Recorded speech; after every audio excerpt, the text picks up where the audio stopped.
शरणम शरणम गच्छामि। मैं राधा रमन त्रिपाठी। आज 31 अक्टूबर 2025, अक्टूबर महीने की आखिरी तारीख। सबसे पहले 3 परमनाथ करता हूँ और उसके बाद चुनाव के लिए कुछ प्रिकॉशंस जो कैंडिडेट्स हैं और जो उनके समर्थक हैं उनके लिए आए दिन कुछ दुर्घटनाएं होती रहती हैं। तो बिहार में अभी चुनाव होने ही वाला है, तो सबसे पहले 3 परमनाथ और फिर कुछ और चर्चा।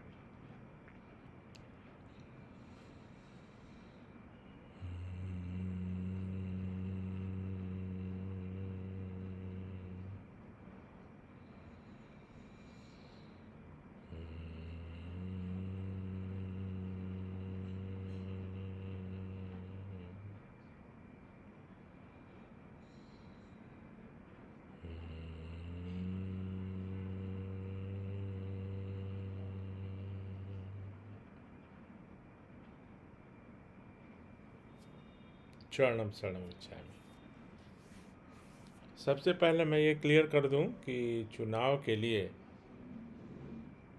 पत्र किया जा सकता है, टिकट मिलने से लेकर मंत्री बनने तक।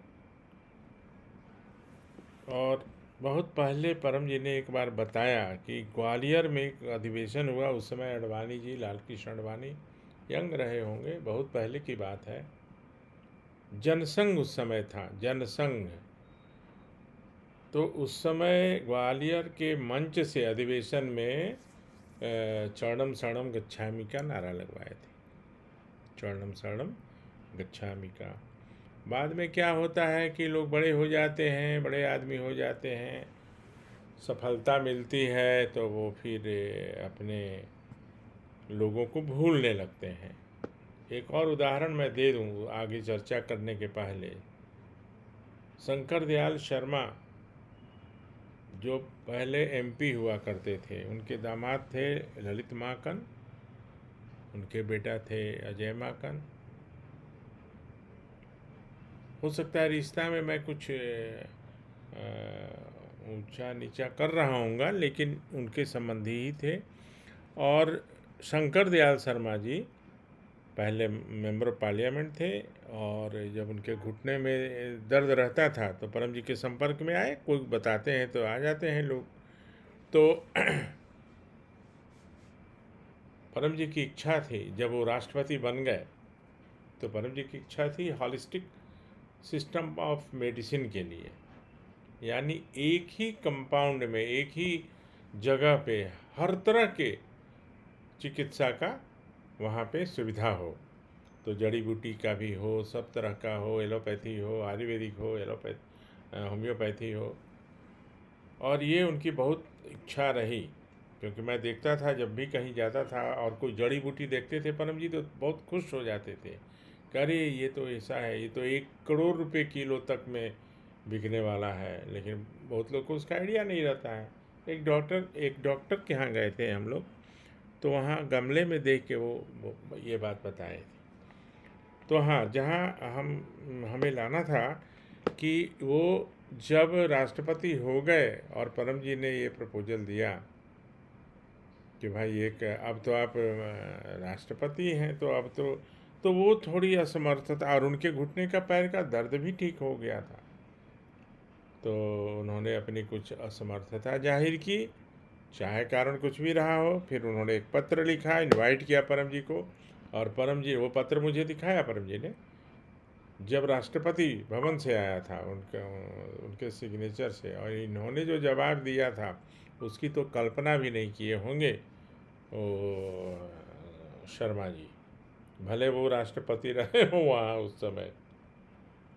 और राष्ट्रपति का इनविटेशन भी परम जी ने 1 सेकंड में ठुकराया कि आप तो लेने आओगे नहीं, अब आप तो नहीं लेने आओगे, तुम प्रोटोकॉल बताओगे तो मुझे नहीं आना, आप अपने घर में खुश रहिए, चाहे जो रहिए। तो कहने का मतलब है कि जब आदमी ऊंचे पद पर चला जाता है, बहुत ज़्यादा सुखी हो जाता है, धनी हो जाता है, तो अपने पीछे के साथ देने वाले लोगों का को भूल जाता है। तो ऐसा होते रहता है। तो परम जी ने बताया वो चुनाव में कैसे सफलता पाई जा सकती है। बहुत लोग, बहुत पॉलिटिकल लोग रहे। वेदानंद झा के तो अतिथि रहते थे जब उस समय वो चीफ मिनिस्टर थे। एक रोचक, बड़ा रोमांचक रोचक घटना बताता हूँ। तो सेक्रेटेरिएट जो मुख्यमंत्री का आवास है, तो वहाँ दो सचिवालय है, एक पटना में, एक न्यू और एक है ओल्ड। तो न्यू सेक्रेटेरिएट के पास पास पास में ही है दोनों। गर्मी के दिनों में वो सत्तू वाले वो ठेला लगा के खड़े रहते हैं या बैठ के भी। और गर्मी में लोग आना जाना शुरू करते हैं उस समय। और बिहार में सत्तू का बहुत प्रचलन भी है। तो परम जी उनके अतिथि होते थे, और परम जी को तो सुबह में चाहिए कुछ न कुछ। जैसे उनका था 6 बजे नाश्ता, 12 बजे लंच, और रात में 7 बजे डिनर। ये नॉर्मल। अब बीच में कहीं यात्रा में हैं, कोई काम में लगे हैं, लिखा पढ़ी में हैं, कोई, वो अलग बात है। बट नॉर्मल उनका यही था, 6 o'clock मतलब 6 o'clock। ठीक है। तो वो क्या करते थे, जब विनोदानंद झा जब मुख्यमंत्री थे और परम जी उनके यहाँ कई दिन रहते थे उनके रिक्वेस्ट पर, तो सुबह में परम जी घूमने के बहाने निकल जाते थे और आके सत्तू खा लेते थे अपना सेक्रेटेरिएट के पास।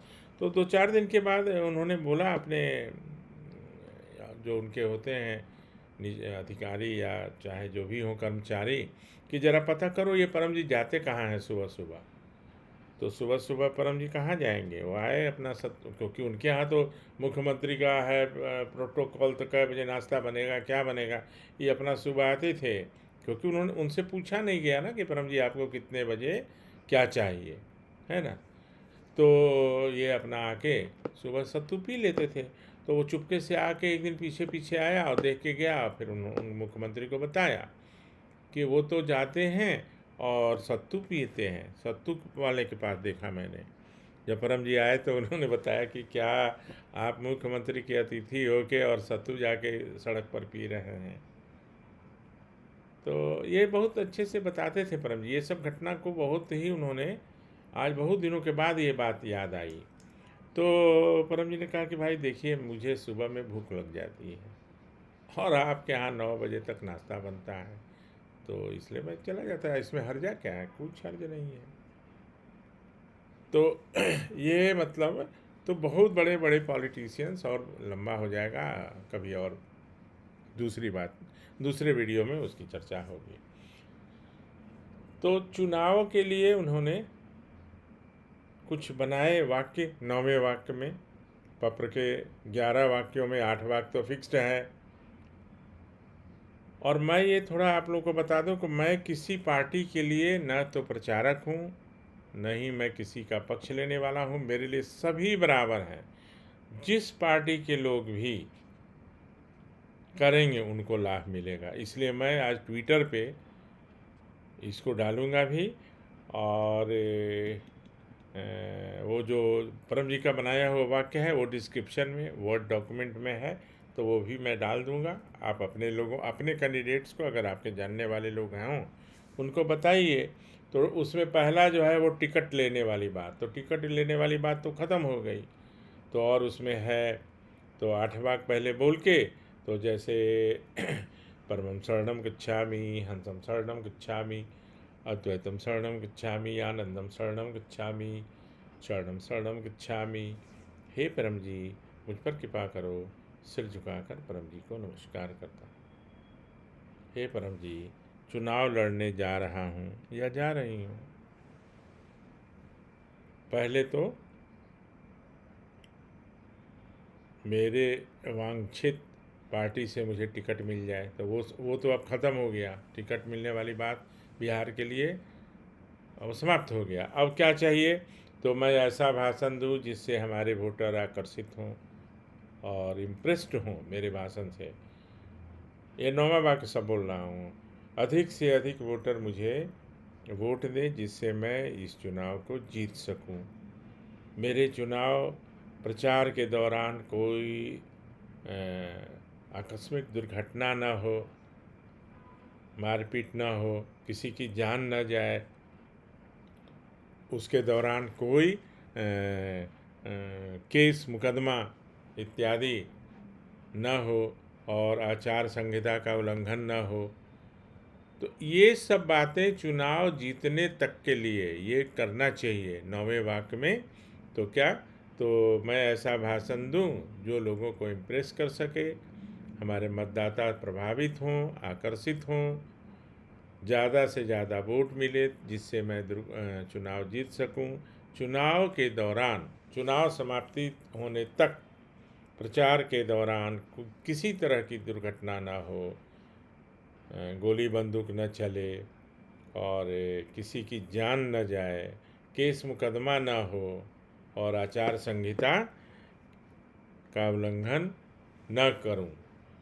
इच्छा पूर्ण होते ही पकड़ में कुछ रुपए परम जी को दूंगा। इच्छा पूर्ण होते ही पकड़ में कुछ नए व्यक्तियों को किसी भी माध्यम से P3Y सिखाऊंगा। तो ये जो 10वां वाक्य है ना, अब मैं बताता हूँ। मैं 1-2 लोगों को जानता हूँ जो चुनाव में 5 करोड़ रुपया खर्च करेंगे, टिकट लेने के लिए 5 करोड़ खर्च करेंगे, लेकिन जब परम जी को देने की बात आएगी तो 5,000 भी बहुत ज़्यादा है और इसीलिए उनका काम नहीं बनता है। ये मैं क्लियर करना चाहता हूँ। अरे ये तो ऐसा है कि परम जी को तो सबसे बाद में देना है, काम होने के बाद देना है, चुनाव जीतने के बाद देना है, इच्छा पूरी होने के बाद देना है। बाकी तो 5 करोड़ खर्च हो गया, उसके बाद भी लोग चुनाव हारते हैं। टिकट मिलने से भी क्या होता है, टिकट तो बहुत लोगों को मिलता है, तो जिनको टिकट मिल गई वो सभी जीत जाएंगे, ऐसा तो होता नहीं है। तो परम जी को जब देने की बात होगी तो सबसे कम, तो इसमें संकोच की कोई बात नहीं है। कम देंगे तो आप अपने घर रहिए, जीतने की ज़रूरत क्या है आपको। मैं एक बात कह रहा हूँ, मैं किसी को ये नहीं कर रहा हूँ कि आप नहीं जीतिएगा। जो P3Y करेगा और पकड़ की राशि एक सम्मानजनक परम जी को देने के लिए, तो निश्चित उनको सफलता मिलेगी, इसमें कोई शक नहीं है। हाँ, मेहनत उतना ही करना पड़ेगा। ऐसा नहीं है कि हम सिर्फ पत्र कर लें और बस चुनाव जीत जाएंगे, घर बैठे रहेंगे, तो ऐसा नहीं होगा। तो ये करके देखा जाए, अपने लोगों को बताइए जो आपके संपर्क में हैं, क्योंकि अब हार्डली फर्स्ट फेज के चुनाव का 5-6 दिन रह गया है। दूसरी बात, कुछ लोग दूसरों के लिए कर लेते हैं, वो नहीं चलेगा।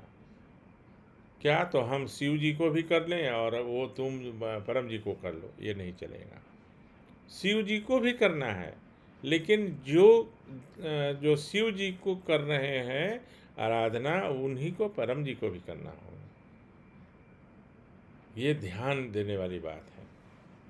तो मेरा निवेदन है कि अपने लोगों को बताइए, पत्र से इच्छा पूर्ति होती है, संकट का निवारण होता है और शरीर के रोग दूर होते हैं। परम योग से मानसिक शांति और कई आध्यात्मिक अनुभव, हैप्पीनेस, खुशी, आनंद सब उसमें मिलता है।